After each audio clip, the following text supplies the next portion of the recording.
Chapter 56 The Little Doll's Crush. Apple. Alas 5 ng hapon na makauwi kami sa bahay. Ayoko pa sanang umuwi kasi gusto ko pang panoorin yung mga rides at saka nightlight sa plaza, kaya lang ipal talaga si boss. Pero bago kami umalis doon sa plaza ay kinuha ko muna yung bracelet na pinagawa ko doon sa tindahan ng mga accessories. Ang ganda ng kinalabasan at kahit mumurahin lang ito ay alam kong magugustuhan ito ni boss. Natitirang pera ko kasi ang ginastos ko para sa bracelet na ito. Yung sa shirt naman ireregalo ko sa kanya iyon sa Pasko. Ibabalot ko at saka lalagyan ng ribbon. Muli akong napabuntong hininga habang nagluluto ng hapunan namin. Hindi ko na mabilang kung nakakailang buntong hininga na ako. Nalilito kasi ako sa sarili ko. Pinangako ko kung hindi muna ako mag-iisip ng mga bagay na makakasira sa pag-aaral ko. Ngunit nang dahil kay boss, unti-unting nagbabago yung pangako ko na iyon sa sarili ko. Those promises right automatically revise when they kiss me. Hindi man direktang sa labi niya ako hinalikan, pero iba pa rin talaga ang tama sa akin nun. Hanggang ngayon nga ay pakiramdam ko nakalutang pa rin ako sa ere. Wala sa sariling tumuon ang tingin ko sa mga paa ko. Hindi naman ako nakalutang, pero bakit ganito itong pakiramdam ko? Baka naman kasi may sakit lang ako o baka pagod. Hindi ko pa alam kung ano ang sanhi ng nakakamanghang pakiramdam na ito, kaya hindi muna dapat ako mag-overreact. Tao po, napatigil ako sa paghahalo ng ulam nang marinig ko ang pamilyar na boses na iyon. Magagabi na, sino naman kaya ang bibisita sa amin ni Xavier? Binitawan ko ang hawak kong spatula bago naglakad papunta sa pintuan. Wala si boss dito sa labas kasi nasa loob siya ng kwarto at abala sa trabaho niya. Karaniwan ay puro sa laptop niya ginagawa kasi, kaya siguro sumasakit yung ulo niyang minsan. Sandali lang po, wika ako habang binubuksan ang pinto. Magandang gabi, Iha. Ibibigay ko lang sana itong mga handang ipinabibigay ni Ising. Binyag kasi ng apo niya na nandyan lang sa malapit sa flower field ni Sir Sion. Hala, nakalimutan kong binyag pala ngayon ng kapatid ni Tuto. Hindi ko maalala kasi ang daming nangyari ngayon. Tinignan ko ang dalang mga supot ni Aling Mani at saka ito kinuha ang inabot sa akin ng matanda. Naku, pasensya na po at hindi kami nakapunta. Mayroon po kasi kaming pinuntahan ni boss. Babawi na lang po ako sa susunod.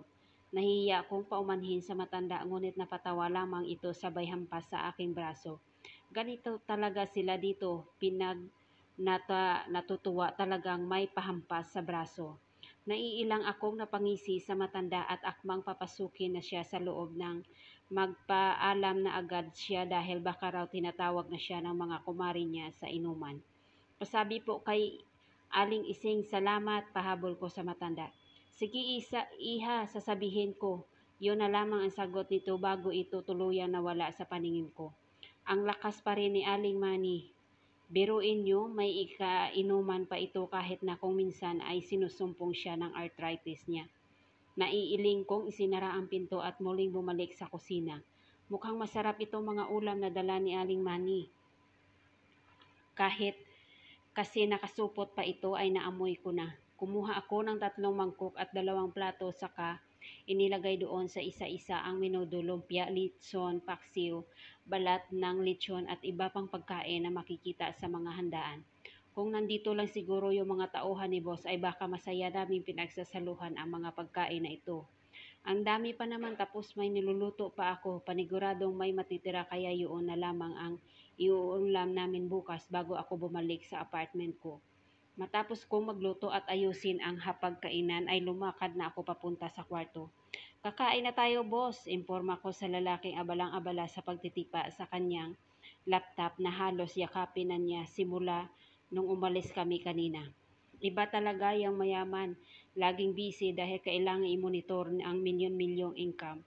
Ako, kahit hindi ko naman pinangarap na magkaroon ng milyones. Ang gusto ko lang ay ang matupad ko lahat ng pangako ko kina mamang at tatang. Yung sakto lang ba at hindi yung sobra. Boss, tawag kong muli sa kasama ko nang hindi na ito umalis sa pagkakaupo sa kama. Taplis na naman si boss kasi kalilinis ko lang ng sugat niya. Busog na naman ang mga mata ko. I'll come after you. Tugon niya pero nasa monitor pa rin ng mata sa laptop ang tingin niya. Hay, hindi ko na naman mapilit si boss pero ayokong kumain. Mag-isa kaya imbis na bumalik sa kusina ay tuluyan na akong pumasok sa kwarto at pabagsak na umupo sa gilid ng kama. Aren't you going to eat? Tanong niya. Ayokong kumain mag-isa kasi ang lungkot. Paliwanag ko sa kanya sabay nguso. Muli na namang nagsalubong ang mga kilay ni boss bago muling napatingin sa trabaho niya. Hihintayin ko na lang siya kasi busog pa naman ako kahit papaano. Pabagsak kong humiga sa kama namin at kahit na alam kong busy si boss, ay nag-initiate pa rin ako ng conversation upang hindi maging boring ang mga oras namin. Nag-enjoy ka ba? Tanong ko pero talagang hindi ko siya tapunan ng tingin kasi natatakot ako maging marupok na naman. Nasa loob pa naman kami ng kama. Ayun, kasi sa mga napapanood kong telenovela, pag crush mo sa isang tao, tapos crush ka rin ng tao na yon, tapos nasa isang kwarto kayo, may pwedeng mangyari. Kaya lang, ang pinagkaiba ay, hindi ako crush ni boss kasi sleeve lang niya ako. Tapos mayaman pa siya at masungit. Sobrang laki ng differences namin kaya malabong maging crush niya ako kahit na crush ko na siya. Kasi kanina iniisip ko kung bakit ganito ang nararamdaman ko tapos nag-conclude ko na baka crush ko nga na anak ni Sita na ito.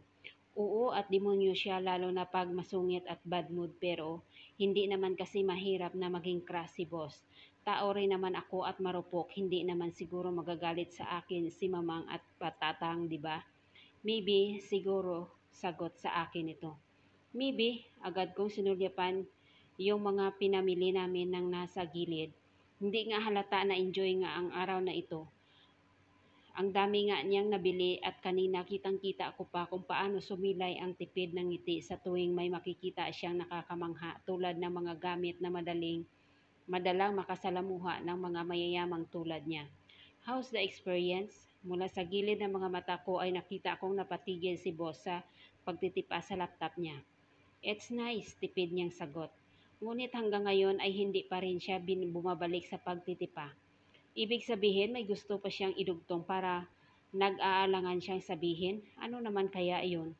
How about you? I noticed that you don't look happy while we're in Golden Rain Mall, then you're smiling while we're busy buying cheap clothes. Tanong niya sa akin. Pinasadahan din niya ng haplos ang buhok niya at bago pa man ako makapagtanong kung ano ang ibig sabihin niya ay nalinaw na niya iyon. Don't you like branded and expensive clothes? Yung tono ng pananalita niya parang may gustong palabasin. Akala niya na gusto ko yung mga bagay na pwede kong ipagmalaki sa iba. Kahit kailan ay hindi ko ginusto yun. Kung mga gusto man ako sa mga branded na bagay, yun ay yung tibay nila at quality. Nakangiti akong umiling kay boss at saka siya sinulyapan. Boss, hindi ko naman kasi kailangan ng mga mamahaling gamit o damit. Mawawala rin naman sa akin yun kaya bakit pag-aksayahan ko ng pera kung pwede namang iilan sa ibang mas importanteng bagay. Mahaba kong litanya habang pasimple ko pang iginalaw-galaw ang mga paa kong hindi nakasampa sa kama. Ang pang-itaas na katawan ko ay kasi ang nakaratay dito sa kama kaya malaya akong nakapag-yakapoy. Tinignan ko si boss para malaman kung anong reaksyon niya sa speech ko ngayon. Imbes na sagutin ako ay tumingin lang siya sa bintana kung saan sumisilip ang mga liwanag na nasa sinag ng buwan. Nagulat pa ako nang bigla na lamang tumaas ang sulok ng labi niya. Nakangisi siya. Ano kaya ang nasa isip ni boss? Napatikhim ako para sana agawin ang pansin niya kaya lang inunahan na ako ni boss. Iginalaw-galaw niya ang ulo kasi nangawit yata pagkatapos noon ay umibis na siya sa kama at ang mga braso naman niya ang inunat niya. Kakain na tayo boss? Masaya kong tanong at akmang tatayo na sa kinahigaan ko nang mabilis na lumapit sa akin ang lalaki. Hoy boss, isang nakakatakot ang ngisi ang binigay nito sa akin at nasundan iyon ng mga nakakabiging tili na nanggagaling sa maliit kong bibig. Wah! Ibaba mo ako, hinila niya kasi ang paa ko at binuhat ako na parang sako. Hala, paano niya nagagawa ito? Aminado akong kahit na maliit at payatot ako ay daig ko pa ang 3 tao pagdating sa pagkain. Matakaw ato at mabigat na sukat ko iyon doon sa timbangan ng palay nila Toto. Boss, ibaba mo ako, naiiyak kong utos kay boss, ngunit hindi ako nito pinakinggan. Para pa rin akong sako nito at wala na akong ibang nagawa kundi ang maluha dahil sa pagkakabaliktad ko. Oh, how I want to keep you in my pocket, you little doll. Natatawang wika ni boss habang daladala ako at naglalakad na siya papunta sa kusina. Wah, tulungan niyo po ako, kinakawawa na ako ng amo ko. Akala siguro niya ay ragdoll ako. Chapter 57. Hope and Love Together. Apple. Matapos namin kumain ay siyempre, sino pa bang magtitiklop ng mga pinagkainan? Idi ako lang, nagtataka pa nga si boss kung bakit maraming pagkain pero ang sabi ko na lang ay dahil mayroong binyag tapos mababait ang mga kapitbahay kaya binigyan kami ng ulam. Hindi naman nagtatanong si boss kaya lang ang kunti yata ng kakainin niya kaya dali-dali kong nilagyan ng mga ulam at kanin yung plato niya. Hihihi, grabe yung sama ng titig ni Xavier nang sabihin ko na kumain ka na ng kumain para hindi ka nagmumukhang anak ni Satanas. Nadulas lang talaga ako, hindi ko intensyon na sabihin yon pero itong bibig ko minsan ay hindi ko na napipigilan. Iniisip ko kasi na baka kaya laging masungit si boss ay dahil gutom ito. Itatry kong pakainin siya ng pakainin para madaling yung inis niya sa ibang bagay.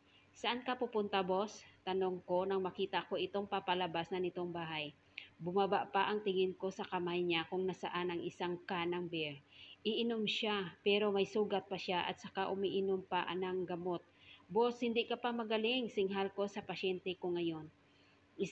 Inismiran lamang ako nito bago tumalikod at nagpatuloy sa paglalakad palabas. Hays, kailan kaya niya matutunan na aalagaan ang sarili niya? Pansin ko kasing napaka-selfless ni boss. Napaka-selfless niya kasi kahit na alam niyang ikamamatay niya, ihaharang pa rin niya ang katawan niya para lang maproteksyonan ang ibang tao. Nakagat ko ang ibabang labi ko habang nakatitig sa pinto kung saan lumabas ang lalaking yon. Nag-alala ako pero sa kanya, nag-alala ako na baka dumating yung panahon na umiral na naman yung pagiging selfless niya tapos wala nang matitira sa kanya. Kaya nga gusto kong alagaan siya dahil kailangan na kailangan niya iyon. Gagawin ko iyon kahit na masaktan pa ako kasi siya ginawa niyang proteksyonan ako kahit na alam niyang pwede siyang mamamatay sa ginawa niya. Nang maayos na ulit ang kusina at dining room, ay pumasok na ako sa kwarto para maligo at magpalit ng damit. Nakapagsuklay na ako at handa na sanang matulog nang walang Xavier pa rin akong nakikita. Nasaan na kaya yun? Wala naman sa garden.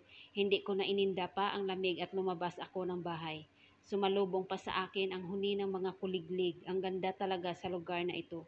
Gusto kong magstay pa ng matagal dito kaya lang kasi kailangan kong balikan yung mga naiwan ko. Kailangan kong magpatuloy para sa mga sumusunod na araw. Malalim ang pinaghuhugutan ko ng hangin bago ito ibinuga. Maglakad-lakad muna ako. Hindi naman siguro masama kung magpaalam ako sa lugar na ito, di ba? Habang hawak-hawak ko ang bracelet na ibibigay ko kay boss ay napagpasyahan kong lumakad muna. Pumunta ako sa swimming pool para agad din akong umalis kasi baka bigla akong mapalusong sa ganda ng tubig ngayon. Pumunta rin ako sa mga taniman at kahit nakakatakot ay tinitignan ko ang mga rebultong nakatayo dito. Human size lang ang mga ito ngunit ngayon kulang napansin na mayroong mas malaki sa mga ito. Nag-iisa lang siya pero siya lang yung hindi tao ng pinoportray. Isa kasi itong anghel na may hawak-hawak na star. Halata sa mukhang angel na masaya ito habang nakatitig sa star. 'Di ba mayroong nakalagay na words sa panaana ng mga estatwa? Dahil sa curious ako ay lumuhod ako sa harapan ng malaking estatwa at sinilip ang paanan nito. Hala, tama nga ako, may mga nakasulat dito. Mayroon ding mga coins na nakakalat sa paanan niya. May mga tigpipiso at tiglilima. Mga nangingitim na ang mga coins pero may 3 coins dito na sure kong hindi para pera ng Pilipinas. Kumikintab pa ang mga ito at mukhang nakalagay lang. Para itong barya ng Amerika o kung anong bansa, sino na naman kaya ang naglagay ng coins na ito? Pwede kayang kunin ang mga coins na ito? Akmang pupulutin ko na ang mga barya nang mabasa ko ang nakasulat sa paanan nitong estatwa. And the angels do whisper your wish to our God. Anong sabihin ng sentence na nandito? Ibig sabihin ba nag-wish ako sa angel na ito, ibubulong niya kay God, tapos tutuparin ni God? Nagtataka kong tiningnan ang mukha ng angel sa estatwa at kahit na kukunti lang ang pera ko ay kumuha pa rin ako ng piso na sa aking bulsa. Angel, pakibulong naman kay God na sana tulungan yung mga taong mahalaga sa akin. Pakisabi sana maging masaya sila. Matapos kong sabihin iyon sa estatwa ay tahimik kong inilapag yung piso sa tabi ng bagong 3 foreign coins. Sana nga totoo itong angel na ito. Sayang din yung piso ko. Hindi makukumpleto ang bells kung walang piso. Mga ilang minuto rin ang namamasyal-pasyal pa sa buong paraiso si Zion bago ko napag-isip-isip na puntahan mo naman yung flower field na hindi naman masyadong malayo sa tinutuluyan kong bahay ni Zion. Hindi kalakasan ang ihip ng hangin at kahit malalim na ang gabi ay maliwanag pa rin ang paligid dahil sa mga kabahayan na nasa hindi kalayuan nitong field. Maliwanag din ang mga bituin at ang buwan na kanina pa ako sinusundan sa paglalakad ko. Maraming bulaklak dito sa flower field ni Zion. Karaniwan ay mga sunflower at yung maliliit na bulaklak na kulay puti. Hindi ko alam ang tawag doon basta ay maliliit lang sila at kulay puti na ay halong light violet. Nakikita ko nga ang mga ito sa mga damuhan doon sa probinsya namin. Malapit na sana ako sa maliit na kubong nandito nang matanaw ko ang mayroong tao doon. Tao ba yun? Baka naman multo. Nagsimula nang kumabog ng malakas ang puso ko at dahil sa takot ay natulos lamang ako sa kinatatayuan. Private property kasi ito, kaya paanong may makakapasok na ibang tao dito? Naku po, yung tao na papag ng kubo. Paano ko nakikita? Wala naman kasing haligi yung kubo. Ang meron lang ito ay isang papag at 4 na kawayan na sumusuporta sa dahong bubong nito. Siguro ay si Zion lang ang gumawa ng kubo na ito. No offense, pero halatang hindi marunong ang may gawa nito. Napailing na lamang ako at akmang tatalikod na para sana bumalik na sa bahay ng maaninag kong parang kilala ko yung taong napagkamalan kong mumu. Yung katawan, pinaningkitan ko ito ng tingin sabay hakbang palapit.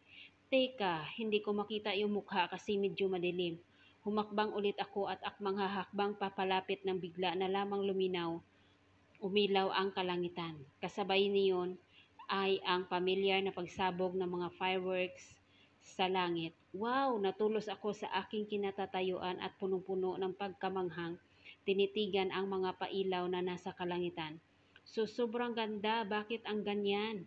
Hindi naman bagong taon ha. Pansin ko kasi doon sa kabahayan na medyo maingay nang gagaling yung mga paputok mukhang galing iyon doon sa binyag. Sumilay ang matamis na ngiti sa aking labi at agad na nawala ang takot sa dibdib ko dahil sa napakagandang tanawin na nakikita ko ngayon. Idamay pa na patuloy na sa pagsayaw ang mga bulaklak dahil sa malamyos na ihip ng hangin. Para akong nasa isang movie na hindi ko na alam pwede palang maging totoo. Nanubig ang aking mga mata at hahayaan na sanang tangayin ako ng nakalulunod na emosyon nang maalala kong hindi nga pala ako nag-iisa. Lumapit ako sa kubo at tama nga ang hinala kong ang taong nandito ang lalaking kanina ko pa hinahanap. Naaaninag ko na kasi yung mukha niya noong magsimula yung fireworks. Boss, andito ka lang pala, nananatiling titig si Xavier sa fireworks na hawak-hawak niya ang isang can ng beer. Kanina pa kita hinahanap. Pagpapatuloy ko sa sasabihin ko. Yan lang kasi ang iniisip kong sabihin para basagin ang katahimikan. Hindi ka ba nilalamig? Tanong kong muli. Hinigpitan ko rin ang pagkakahawak ko sa bracelet at kahit naiilang ako ay tinitigan ko pa rin ang napakaamo niyang mukha. He looks lost and lonely. May nangyari ba para maging ganito siya ngayon? Masaya naman kami kanina ha. Hindi ko maiwasan ang malungkot rin ng mananatiling tahimik si boss. Ni hindi nga siya nagsasalita nang tumabi ako sa kanya. Nananatili rin nakatitig ang walang kabuhay-buhay niyang mga mata sa makulay na kalangitan. Nakakalungkot rin kasi ang saya ng paligid pero hito siya at napakalungkot. Bakit naman kaya magiging malungkot si boss? Nasa kanya na ang lahat. Dapat nga ay magiging masaya siya kasi isa siya sa mga taong pinalad na magkaroon ng magandang klase ng buhay. Napabuntong hininga ako bago tumayo sa harap ni boss. Sa wakas naagaw ko na ang pansin niya. Natuon sa akin ang tingin ng mga mata niya dahilan upang mananlambot na naman ang aking mga tuhod. Kanina may binili ako sa iyo kasi naisip ko na lagi na lang ikaw ang nagbibigay sa akin kaya nginitian ko ito ng matamis sabay hawak sa kamay niya. Ang init ng kamay ni boss at kumpara sa kamay ko ay maugat ito at mas malaki. Sana lang ay magkasya ito sa itong bracelet. Kumunot ang noo ng boss ko at kahit na nababakas ko na ang pag nagbabanta niyang tingin ay inilabas ko pa rin ang bracelet at isinuot sa kanya. Yes, nagkasya yung bracelet at saka bumagay sa kanya. Hope ang pinsulat ko sa bracelet na iyan dahil sinabi ko sa tindero na ibibigay ko yan sa lalaking nagbigay ng pag-asa sa akin. Nanatiling titig si boss sa bracelet na suot-suot niya. Hindi ko alam kung nagustuhan niya iyon o ayaw niya kaya pakonsensya siya pag naisipan niyang itapon at naisipan ko magbigay ng speech. Gagawin ko rin ito dahil gusto kong malaman niya ang totoo. I like my lower lip and as the lights began to show again, I start voicing out my thoughts. You're my hope and Zion is my pole. Kayong dalawa ang tumulong sa akin na buhatin yung napakabigat na problemang nakapasan sa akin. Nag-angat ng tingin si boss at kahit wala akong nakikitang emosyon sa mga mata niya, ay alam kong gusto niyang ipagpatuloy ko ang sasabihin ko. Andyan sina ma'am at ang mga kaibigan ko pero nakapagtataka ang kasi na mayroong dalawang strangers na kumatok sa buhay ko tapos walang pag-aalinlangan akong tinulungan at iniligtas. Do may kapalit ang pagtulong mo pero bakit pakiramdam ko ay wala? Bakit imbis na saktan at pahirapan ay mas lalo mo pa akong pinapasaya sa binubuhay? Nagsimula nang mangilid ang mga luha ko at dahil sa emosyon na patuloy na kumakain sa akin ay hindi na napigilan ang sarili kong haplusin ang makinis na pisngi ni boss. I saw how eyes sparkled when I looked at him with happiness visible in my teary eyes. Hindi man siya gumagalaw pero sapat na sa akin na nakatitig siya sa mga mata ko ngayon. He seems so cold and hard but whenever I kiss his cheeks and hands, I can feel warmth and softness. Malayong malayo sa mga sinasabi ng ibang tao na nasa paligid namin. I hope to smile again and laugh. Then you came and fulfilled it. Matapos kong ibulong iyon kay boss ay pinasadahan ko ng haplos ang nakakaawa niyang labi. Umalon ang Adam's apple ni boss at kahit na meron pang iilang dangkal sa pagitan namin ay ramdam kong hindi na normal pa ang paghinga nito. Parihas kami sa totoo lang. Thank you. Dagdag ko pa ng tuluyan ng bumuhos ang mga luha ko. Nasabi ko ang lahat ng ito kasi nadala ako sa paligid. Nakakainis parang kadrama ko tuloy. Napatawa ako ng pagak at akmang pupunasan ko na ang mga luha ko nang bigla na lamang hablutin ni boss ang kamay ko. Nagulat ako at hindi na nakapagsalita pa nang may ilagay siya sa aking kamay. Hindi ko makita kung ano ito dahil nahaharangan ito ng kamay niya. Ramdam ko ang pag-iingat sa bawat haplos ng mga daliri niya. Ano yan, boss? Nagtataka kong tanong at sisilipin na sana kung ano ang tuluyan na niyang maikabit ito sa kamay ko. He let go of my hands, making me see what he gave to me. Savior, hindi na ako makahinga ng maayos. Tapos lumala pa iyon nang makita ko ang bracelet na inilagay niya sa akin. Tulad ng bracelet na binigay ko sa kanya, it's color white and pink. Same to my gift but magkaiba ang salitang nakasulat. I give him hope because he's my hope, but why does he give me the word love? Naguguluhan kong tinitigan ang lalaki. Gusto kong malaman kung bakit love ang nakasulat sa bracelet. Ngunit malabo na yata masagot iyon dahil tinanguan lang ako nito. Sabay hila sa akin palapit sa mainit niyang katawan. Love, I felt love when I'm with you. He whispered into my ears, using his deep baritone voice, my breath hitched. Hindi ko alam kung ano ang gagawin ko habang nakakulong ako sa bisig niya. I wanted to look at his eyes, but I can't even move. Natutunaw na ako sa yakap na binibigay ni Xavier at idagdag pa na nasa tapat lamang ng tenga ko ang bibig niya. He brushed his lips on my ear, making me tremble and gasp. You're mine. I both your innocence. Because the first time I saw you, I know I'm going to feel love with you. Magpapatuloy ang chapter 58.